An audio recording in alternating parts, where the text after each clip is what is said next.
Gambling in Michigan continues to explode and set new records, but if you enjoy placing wagers, you may find yourself with an unexpected surprise. Tonight, we are going in depth to look at what this is all about. First, how we got here. This all started when the U.S. Supreme Court ruled sports betting was legal back in 2018. Michigan lawmakers and Governor Whitmer then passed it into law in 2019. In-person sports betting started in March of 2020, just before the pandemic.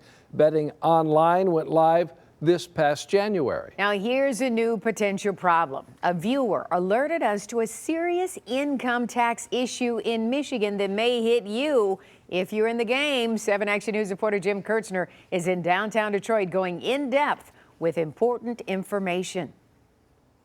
We're going to show you the numbers of how many people are gambling more and more online and on their phone. But there's a problem coming up with the new year you may not be aware of.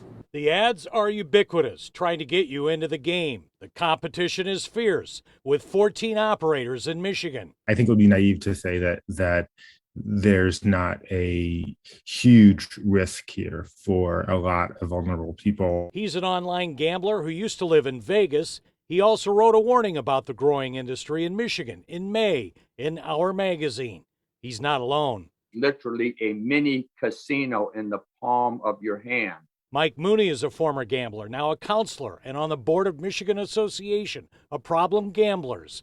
He says the online growth is fueled by COVID concerns. It was, for some, the perfect solution to the cabin fever and the lockdown and the stress and tension they were feeling. Just before COVID, the sports books opened at 2 Detroit casinos to place bets in person.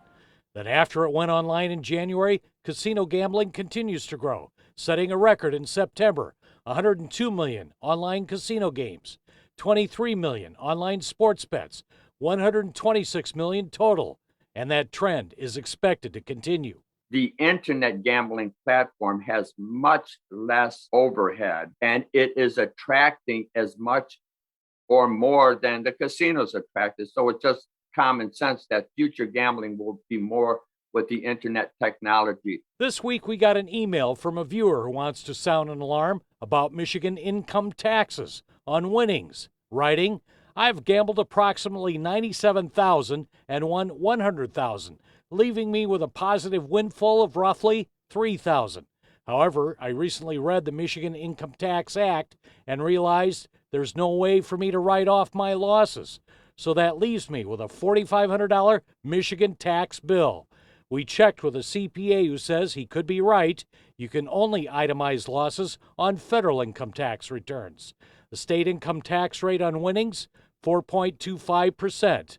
No dollar-for-dollar win-loss trade-off for adjusted gross income. The email to us continued, "This could potentially ruin people's lives.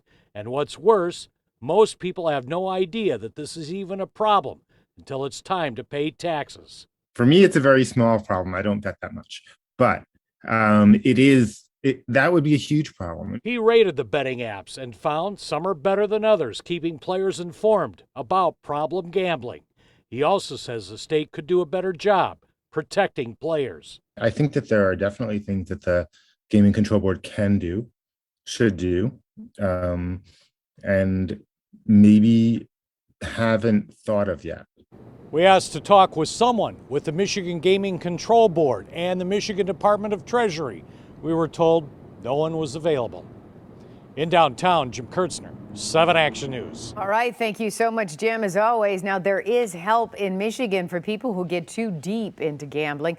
We have the number for the Michigan Problem Gambling Helpline on your screen, 1-800-270-7117. And the Michigan Gaming Control Board has a system for people to disassociate themselves with going into Detroit casinos. That number is 1-888-223-3044. We do have this information on our website right now at WXYZ.com.